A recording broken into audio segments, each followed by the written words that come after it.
آپ نے فقط قربتاً اللہ ایک کام کرنا. آپ کو معلوم ہے کہ میں نے اللہ کی قربت کی خاطر یہ کام کیا. ہو سکتا ہے دنیاوی طور پر میرا کچھ نہیں پتا کیا ہوگا. اللہ پر توکل کرتے ہوئے. کبھی کبھی ہم اتنا بھی توکل نہیں کرتے اللہ پر جتنا اپنے بینک کے کارڈ پہ کرتے ہیں. اللہ پر توکل کرتے ہوئے تھوڑا سا تو آگے بڑھے. اللہ نے ایک دن میں مشکل کو حل کر دیا, خاندان آ گیا. وہیں پر حضرت اسماعیل علیہ السلام کی شادی ہوئی اسی قبیلے میں. اسی میں کوئی پاک بی بی ایسی تھی کہ پھر ان سے آگے حضور مکرم اسی نسل سے. کیا ہی شان ہے خدا کا. اچھا ابراہیم علیہ السلام تو چھوڑ کر چلے گئے.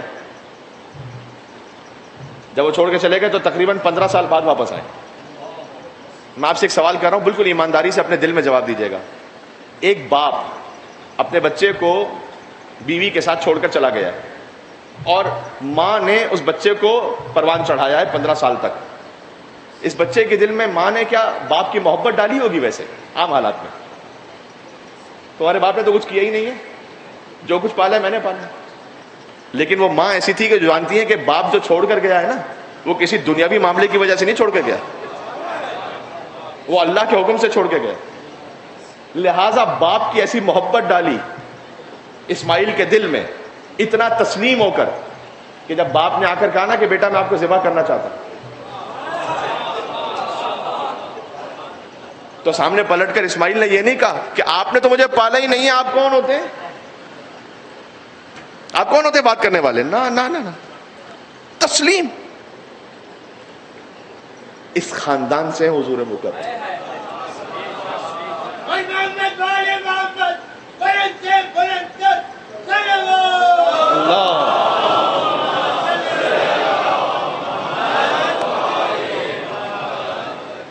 بس اس تسلسل سے میں تھوڑا سا آگے بڑھ رہا ہوں, آپ تشریف فرمائیں. اور بہرحال مجھے ایک ریکویسٹ یہ بھی کی گئی کہ تھوڑا سا میں آہستہ بولوں, اسپیڈ میں. میں یہ چاہتا تھا کہ زیادہ سے زیادہ باتیں آ جائیں اور میں اس رفتار سے بولنے کی کوشش کر رہا ہوں. تو اگر میری تھوڑی سی رفتار سلو ہو اور اس وجہ سے آپ کو تھوڑا سا محسوس ہو کہ مولانا تھوڑا سا اور بولیے گا, تو میں اور بھی کچھ مومنین کا کہ جو تھوڑا سلو سن کر سمجھ سکتے ہیں, میں ان کے لیے بھی تھوڑا سا رفتار کو سلو کر کے بات کر رہا ہوں. تو اس خاندان سے حضور مکرم. اور پھر جب حضور کی آمد ہوئی, میں نے کہا یکم عام الفیل,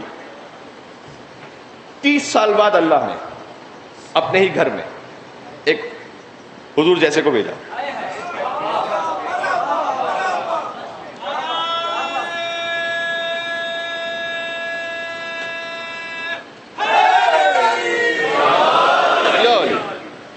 علی ہیں ابو طالب کے بیٹے, لیکن پلے ہیں مصطفیٰ کے پاس. عمران نے تھا احمد مختار کو پالا, سرکار نے پھر حیدر کرار کو پالا. یہ ایک سیکوینس ہے. یہ طریقہ یہ ہے کہ کرار نے حسنین سے شاہکار کو پالا اور ہر دور کے سردار نے سردار کو پالا.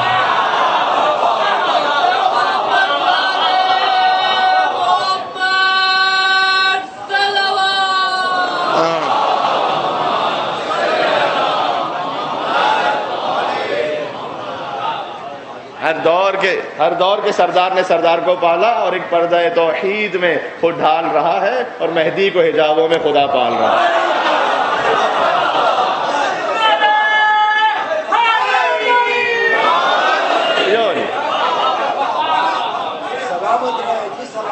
کیا ہی لطافت ہے کہ حضرت ابراہیم سے بات شروع ہو رہے تھے, مہدی عجل اللہ تعالیٰ فرجہ شریف تک یہ سلسلہ پہنچے اور بات ہو. سبحان اللہ.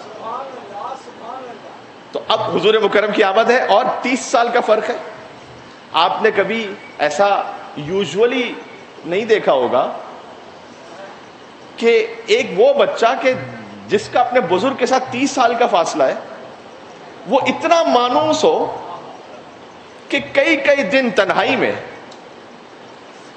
یہ بچہ اس بزرگ کے ساتھ گزارے اور اس بزرگ کو بھی گرا محسوس نہ ہو کہ یہ بچہ کیوں رہتا ہے میرے ساتھ. میں آپ کو اپنے بچے کی مثال دوں. آپ کوئی بڑا امپورٹنٹ کام کر رہے ہوں, اپنا آفس ورک ہے, بچہ آگے آپ کا اپنا بچہ, آپ کہیں گے بھائی اس کو لے کے جاؤ بھی میں مصروف ہوں. جب آپ کسی بہت امپورٹنٹ مشن پر ہوتے ہیں نا, تو آپ کہتے ہیں کہ بھائی ذرا بچوں کو ہٹا دیجیے گا، میں اپنے ذرا فوکس کروں. حضور مکرم کا وہ مشن ہے اللہ کی جانب سے تبلیغ، اور حضور کی تبلیغ آگے بڑھتی ہی نہیں اس 30 سال کم بچے کے بغیر ہے، جو 30 سال کم ہے حضور مکرم سے، کہ بھائی یہ میرے ساتھ ہونا چاہیے. کہ خود امیر المومنین کا بیان ہے. اب حضور مکرم ہے کئی ہفتوں تک رہتے ہیں غار حرا میں، اور علی ساتھ رہتے ہیں. آپ کو یہ کوئی یوزول بات لگ رہی ہے؟ ایسا ہوتا نہیں ہے یوزولی. اب ایک موقع ایسا آیا، کیونکہ حضرت ابو طالب تو نگہبان، بھائی ابو طالب نے تو دونوں کو پالا. دو میں سے نئے کہہ رہا ہوں، حشر میں تخت شفاعت جو سنبھالے ہوں گے، جن کے پاس شفاعت کا حق ہے، محمد و علی، حشر میں تخت شفاعت جو سنبھالے ہوں گے سب کے سب حضرت عمران کے پالے ہوں.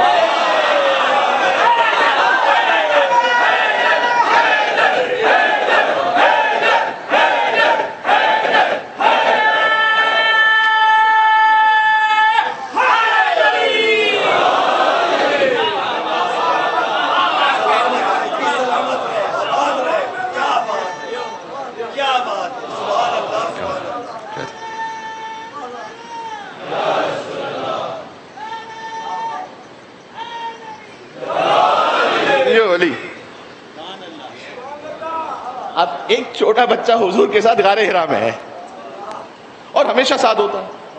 ایک موقع اللہ کا کرنا یہ ہوا، کیونکہ حضرت ابو طالب کی نگاہ میں ہوتے تھے کہ کہاں ہے مصطفیٰ کو نقصان نہ پہنچائے. ایک مرتبہ کرنا یہ ہے کہ حضور ملتے نہیں، تو کیا کہا حضرت ابو طالب علیہ السلام نے؟ جب ڈھونڈا اور نہ ملے تو کہا کہ اپنے کچھ بنو ہاشم کے جوانوں سے کہا کہ یہ جتنے بھی سردار قریش ہیں نا، ان کے پہلو میں جا کے بیٹھ جاؤ، میں ڈھونڈنے جا رہا ہوں محمد کو. اگر نہیں ملے نا، میں آؤں اور نہ ہوں میرے ساتھ محمد، تو میرا انتظار نہیں کرنا، میں ایسے خوف دینا ان کے سینوں میں. دیکھو اب میں جملہ یہ کہنا چاہتا ہوں کہ گمے تو علی بھی تھے، لیکن ڈھونڈنے نکلے تھے محمد کو. ہاں صلی اللہ علیہ وآلہ وسلم. ایک صلوات بھیجے گا جب بھی حضور کرنا، اللہ صلی اللہ علیہ.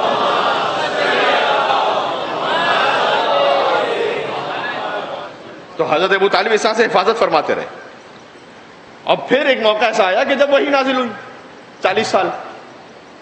دیکھیں اس سے پہلے کی ایک منزل ہے، میں آپ کو بہرحال چونکہ میں نے آگے بڑھنا ہے تو میں کچھ سٹیپس کو تھوڑا سا اسکپ کرتے ہوئے بھی آگے بڑھ رہا ہوں، لیکن اشارہ کر دوں. قرآن نے اس کا ذکر کیا، لقد لبثت عمرا فیکم. یہ میں الفاظ میں تھوڑا سا شاید آگے پیچھے کر رہا ہوں. قرآن کی آیت یہ ہے کہ سورہ یونس میں کہ میں تمہارے درمیان زندگی گزار چکا ہوں. حضور اپنی نبوت سے پہلے والی زندگی کا حوالہ دے رہے تھے نبوت کے بعد، کہ تم تو مجھے دیکھ چکے ہو، تو تم نے مجھے ہمیشہ صادق امین پایا ہے، کبھی جھوٹ بولتا ہوا نہیں پایا، کبھی خیانت کرتا ہوا نہیں پایا، کبھی تم نے مجھے بتوں کے آگے جھکتا ہوا نہیں دیکھا، کبھی نعوذ باللہ من ذالک نجس مشروب پیتا ہوا نہیں دیکھا. تو تم تو مجھے جانتے ہو. تو حضور مکرم کی زندگی، اور میں آپ سے چیلنج کا لفظ اچھی بات نہیں بہرحال، لیکن ایک طالب علمانہ ذمہ داری سے کہہ رہا ہوں، حضور کے ساتھیوں میں سے کوئی بھی ایسا نہیں ہے کہ جو نبوت کے اعلان سے پہلے یہ کہہ سکے کہ ہمارا محمد سے تعلق تھا اور دوستی تھی. اہم بات کر رہا ہوں یہ بھائی، آپ کا پہلے سے اٹھنا بیٹھنا ہو نہیں، اللہ نے دور رکھا تاکہ کسی کے ساتھ رہتے ہوئے یہ نہ شبہ آئے کہ آپ تو ان کے ساتھ رہتے تھے کہ جو بتوں کو سجدہ کرتے تھے. فقط ایک بچہ ہے جو کہہ سکتا ہے.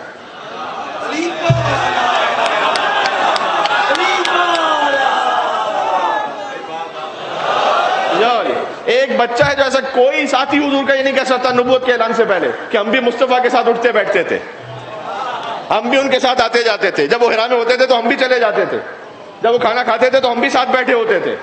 کوئی یہ نہیں کہہ سکتا. فقط ایک بچہ ہے جس نے یہ اعلان کیا، اور نہج البلاغہ میں جملہ موجود ہے کہ کنت اتبع اتباع الفصیل اثر ام. نبوت کے اعلان سے پہلے بھی میں محمد کی پیچھے ایسے چلا کرتا تھا جیسے بکری کا بچہ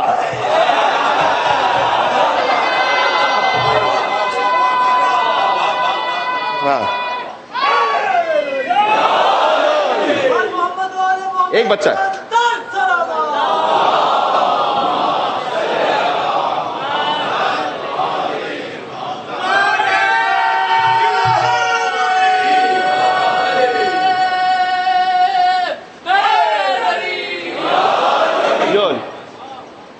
کی حد تک بات کو اختتام تک آہستہ سے سمیٹ رہا ہوں. ایک بچہ جو یہ کہہ سکتا ہے کہ میں ساتھ ہوتا تھا, اور انہوں نے فرمایا کنت فی حرا, میں اس وقت حرا میں ساتھ میں تھا کہ جب وہی نازل ہوئی. اور حضور مکرم کا بیان ہے کہ یا علی انک تسمع ما اسمع و ترى ما ارى, اے علی تم وہی سنتے ہو کہ جو میں سنتا ہوں. وہ جو قلب مصطفیٰ میں طاقت ہے نا قرآن کو وصول کرنے کی, قرآن نازل ہوا ہے محمد پر صلی اللہ علیہ وسلم, سے کوئی شک نہیں ہے, خاتم النبیین ہے, اس میں کوئی شک نہیں ہے. بھئی ہمیں تو ختم نبوت کانفرنس کرنے کی ضرورت ہی نہیں پڑتی, کیونکہ ہمارے کلمے میں علی ولی اللہ موجود ہے.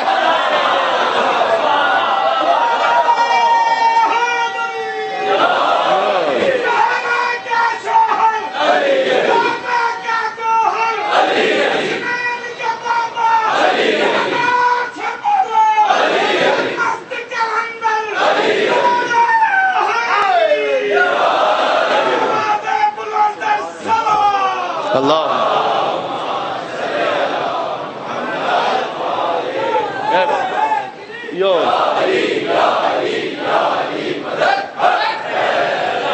بات ایک منزل پر پہنچ رہی ہے. ایک بچہ وہ حضور کے ساتھ ہے کہ یا علی انک تسمع ما اسمع و ترى ما ارى, تم وہ سنتے ہو جو میں سنتا ہوں, تم وہ دیکھتے ہو جو میں دیکھتا ہوں. الا انک لست بنبی, بالکل واضح فرماؤں ہے, بس یہ کہ تم نبی نہیں ہو, تم وزیر ہو, تم نبی نہیں ہو, لیکن تم سنتے وہی ہو کہ جو میں سنتا ہوں. یہ وزارت کا اعلان حضور نے خالی غدیر میں نہیں کیا ہے. مجھے کوئی موقع تھا ایسا بتلائیے, پھر آپ کے مزاج کا ایک جملہ کہنے لگا ہوں اگر سمجھ پائے تو. حضور مکرم کی زندگی کے سارے مجمع, ان سب مجموعوں کا تعلق ہی علی بن ابی طالب سے. کیا کہہ رہا میں نے, سنیں بات سنیں.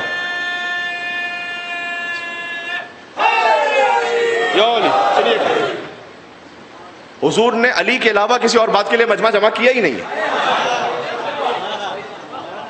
یعنی نماز جب نازل ہوئی ہے تو مجھے بتلائیے کہ حضور نے مجمع جمع کر کے پہنچائی ہو. جو جو ملتا گیا حضور اس کو نماز پہنچاتے گئے, پھر منتقل ہوتی گئی سینہ بسینہ. کوئی عبادت وہ حضور نے مجمع جمع کر کے نہیں پہنچائی. فقط مجموعوں کا تعلق میں نے کہا, چاہے چھوٹا مجمع ہو دعوت ذو العشیرہ کا, یا بڑا مجمع ہو اس غدیر کا کہ جہاں آگے جانے والوں کو پیچھے بلایا, پیچھے رہ جانے والوں کو آگے بلایا, اور ایک نقطے پر جمع کیا, ایک مرکز پہ جمع کیا. سارے مجموعوں کا تعلق بھی علی سے, اور تاریخ اسلام کے سارے سناٹے توڑے بھی علی بن ابی طالب نے. جب بھی حضور مکرم سوال کرتے تھے خود دعوت ذو العشیرہ میں, ایکم یواصرونی, کون ہے کہ جو میرا مددگار ہو, وہی اٹھا کے جو خندق میں اٹھا تھا. ایکم یسقین الماء, بدر پہ کون ہے کہ جو میرے لیے پانی لے کر آئے دشمن کے کنویں سے, انا یا رسول اللہ. ایکم یبیت علی فراشی, کون ہے کہ جو میرے بستر پر سوئے گا, انا یا رسول اللہ. من لہذا الکلب, کون ہے کہ جو اس عین نجس جانور کے سامنے جائے, من انا یا رسول اللہ. تو ایک بچہ وہ حضور کے ساتھ ساتھ ہے, اس لیے دیکھیں ہم یہ کہہ رہے ہیں کہ یہ ہم نے ویسے ہی نہیں, ہم نے مجھے جذبات ہیں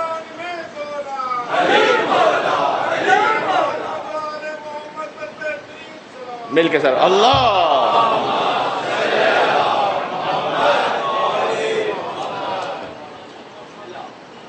وہی نازل ہوئی, اور پھر خود علی کے باپ کے گھر ہی میں پہلی دعوت ہوئی. اب دیکھیے ہر مقام پر جب ساتھ میں مصطفیٰ کے ساتھ ایک پہلے بچہ اور پھر آہستہ آہستہ جوان ہوا وہ. خود مجھے جانا تو تھوڑا بعد میں ہے, ایک دو مجلسوں کے بعد وہاں تک, لیکن یہ ہے کہ علی کے ہاتھ میں جب بدر میں علم ہے نا, 24 سال کے تھے, تو یہ باتیں ہونا شروع ہوئی کہ یہ محمد صلی اللہ علیہ وسلم حضور مکرم کس کو علم دے دیا, ایک لڑکے کو علم دے دیا.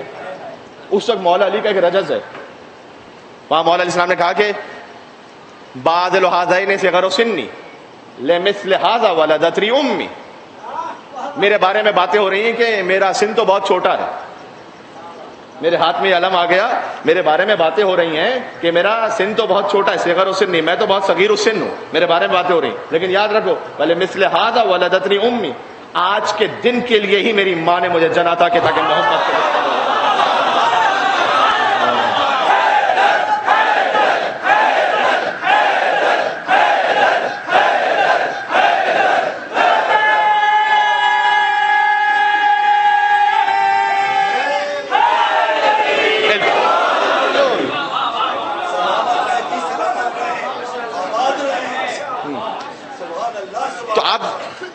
سیرت حضور مکرم کو میں پھر وہ بچہ کہہ رہا ہوں اس لیے کہ ابھی ہم اس مرحلے میں اس معصوم علی بن ابی طالب سے جدا کر کے دیکھ ہی نہیں سکتے آپ, دیکھ ہی نہیں سکتے آپ. ہاں تو آج بات یہاں تک پہنچی کہ حضور مکرم پر وحی نازل ہوئی, امیر المومنین علیہ السلام ساتھ میں تھے, وحی نازل ہوئی اقرا بسم ربک الذی خلق, خلق الانسان من علق, اقرا وربک الاکرم الذی علم بالقلم, علم الانسان ما لم یعلم. یہ 5 آیتیں نازل ہوئی, آپ جانتے ہیں. بڑے مفاہیم اس میں, خود اقرا پڑھو, کیا پڑھو نہیں ہے, بس پڑھو. یہاں پر علماء نے بڑی مباحث کی ہیں. یہ جو ینگسٹرز ہیں ہمارے وہ پوچھتے ہیں کہ مولانا صاحب ہمیں کس فیلڈ میں جانا چاہیے. آج کل اے آئی, بہرحال علماء کی بھی تاکید رہی کہ بچوں کو وہ سیکھنا اس لیے ضروری ہے کہ ہماری فیوچر جنریشنز دین اور دنیا کے اعتبار سے سیو ہو سکیں. تو آپ کس فیلڈ میں جائیے, آپ کو جہاں جس فیلڈ میں آپ کے لیے آپ کا دل جڑتا ہے اور آپ سمجھتے ہیں کہ آپ اپنی کیپیبلٹیز کو انہینس کر سکتے ہیں, وہاں جائیے. ایک کام کیجیے, قرآن نے کہا اقرا پڑھو, یہ نہیں کہا کیا پڑھو, پڑھو. ایک شرط ہے, بسم ربک الذی خلق, جو پڑھو رب کے نام سے پڑھو. ڈاکٹر بنو رب کے نام سے ڈاکٹر بنو, لائر بنو رب کے نام سے لائر بنو. بزنس مین آپ بننا چاہتے ہیں, آپ آئی ٹی اسپیشلسٹ بننا چاہتے ہیں, آپ کسی بھی فیلڈ میں جانا چاہتے ہیں, اگر رب کے نام سے ہے یعنی آپ کو رب کی رضا کا خیال ہے اور رب کی مخلوق کی خدمت کا خیال ہے, تو آپ کا کسی بھی فیلڈ میں جانا آپ کو صراط مستقیم پر اللہ سبحانہ و تعالیٰ کی بارگاہ میں آگے بڑھائے گا.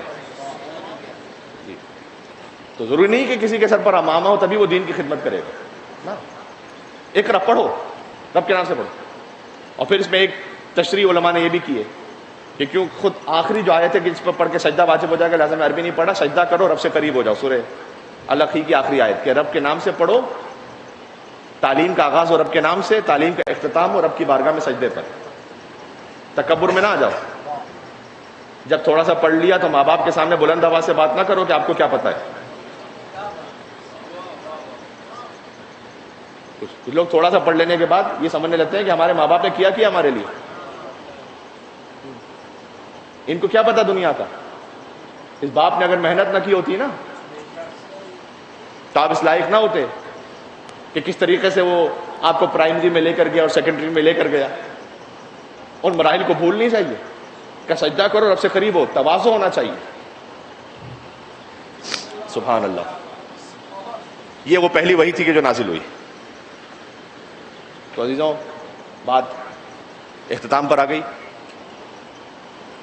اس خانوادے نے گویا, اب میں اس جملے کی تشریح انشاءاللہ کل کروں گا, پیغام پہنچ رہا تھا لا الہ الا اللہ محمد رسول اللہ کا, دشمنی بڑھ رہی تھی علی ولی اللہ سے.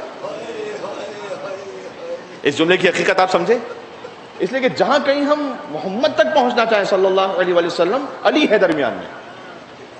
دشمنی اس خاندان کی بڑھ رہی تھی, اور اس خاندان سے جو پہلی دشمنی نکالی گئی وہ کربلا میں نہیں, وہ ایک بیوی ہے کہ جو در و دیوار کے درمیان مدینہ میں پامال ہوئی.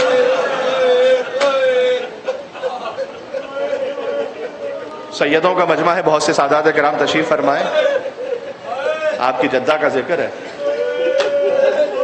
اور پورے عشر محرم الحرام میں میری اس فقیر کی کوشش ضرور یہ ہوتی ہے کہ کم سے کم چند فکر ہی صحیح مادر حسین کے لیے کہے. اس لیے کہ بزرگ علماء نے لکھا ہے کہ قتل الحسین بالمدینہ, حسین کربلا میں بعد میں مارے گئے, حسین کو تو پہلے مدینہ میں قتل کیا گیا. اس لیے کہ اگر مدینہ میں فاطمہ کے در پر آگ نہ لگائی جاتی, اگر مدینہ میں علی کی گردن میں رسی نہ, حسین کو مدینہ میں مار دیا گیا تھا. لہٰذا آپ جانتے ہیں نا کہ مولا حسن مصطفیٰ علیہ السلام مدینہ کی گلی سے نہیں گزرتے تھے، اور کوئی پوچھتا تھا کہ مولا آپ اس گلی سے کیوں نہیں جاتے؟ کہ مجھے یاد آ جاتا ہے کہ جب میری والدہ یہاں سے گزرا کرتی تھی۔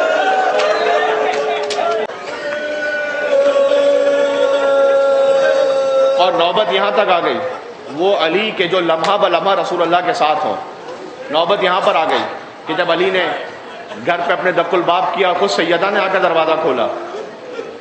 میں مفہوماً روایت پڑھ رہا ہوں، گویا مولا علی علیہ السلام نے کہا ہو کہ اے شہزادی،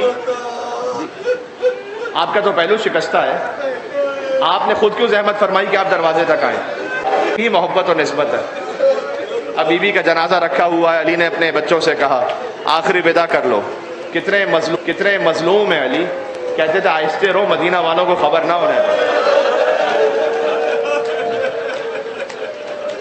ایک مرتبہ مولا حسن مصطفیٰ علیہ السلام آگے بڑھے، جو سمجھ سکتے ہیں مصائب کو اور بابا سے بلند رو سکتے ہیں، یا زہرا کہہ کر روزانہ حسین کے مصائب سن رہے ہو اور سیدہ کو پرسہ دے رہے ہو۔ آج کچھ دیر کے لیے میں نے معاملے کو یوں بدل دیا کہ آج بی بی فاطمہ کے مصائب سنو اور حسین کو پرسہ دو۔ روزانہ ہم کہتے ہیں بی بی فاطمہ مدینہ سے پرسہ لینے آئے ہیں، آج میں کہہ رہا ہوں ان کے مصائب ہیں، آج حسین کربلا سے پرسہ لینے کے لیے آئے۔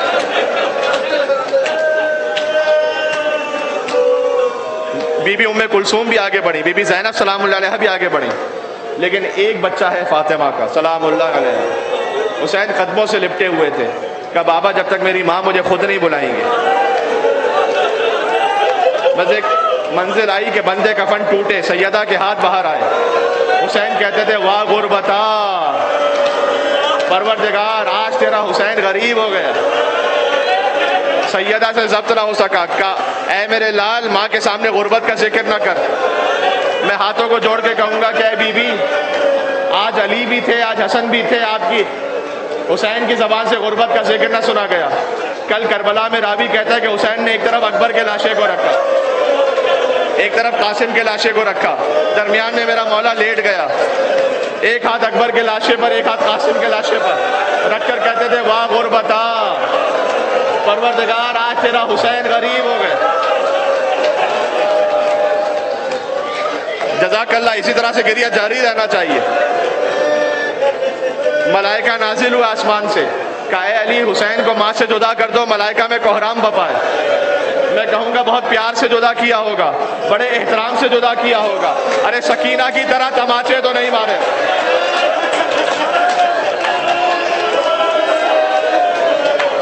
جب حسین ماں سے لپٹے تھے تو علی نے جدا کیا، جب سکینہ حسین سے لپٹی تھی تو شیور نے جدا کیا۔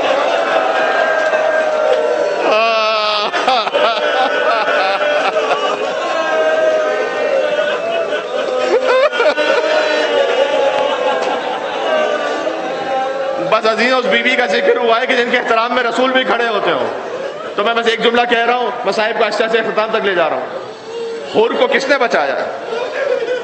آج ذکر کرنا ہے، کربلا معلیٰ میں خود وارد ہوئے ہیں حسین، 2 محرم کو پہنچے ہیں نا، یہاں بھی بی بی کا ذکر ہے، حور علیہ السلام کے سلسلے میں بھی بی بی کا ذکر ہے۔ جیسے حسین پہنچے ہیں کربلا، بڑی ایسے سے زمین خریدی، پھر انہی کو ہبا کی۔ کتنا احترام ہے آپ کے امام حسین کی نگاہ میں۔ امام حسین نے کہا دیکھو، میری ایک شرط یہ ہے کہ جب بھی میرا کوئی زائر میری زیارت کے لیے آئے نا، تو اسے بھوکا نہیں رہنے دینا، اسے پیاسا نہیں رہنے دینا۔ وہ حسین جو خود 3 دن کا بھوکا پیاسا رہا، آج 40 پر جو حسین کے نام پر سبھی لگتی ہے جو حسین کی ایک وصیت کا صدقہ ہے، کوئی میرا زائر پیاسا نہ رہنے پائے،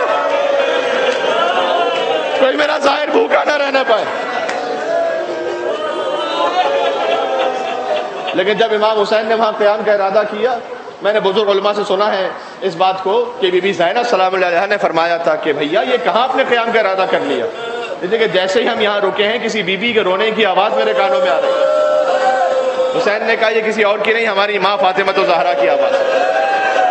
حسین کے ساتھ ساتھ چلی مدینہ منورہ سے بی بی فاطمہ۔ بس ابھی تفصیل تو نہیں پڑھ سکتا، لیکن اتنا کہوں گا حسین زبا بھی فاطمہ کی گود میں۔ جب وہ منزل آ گئی کہ حسین میں خنجر چل رہا تھا، ملائکہ دیکھ رہے تھے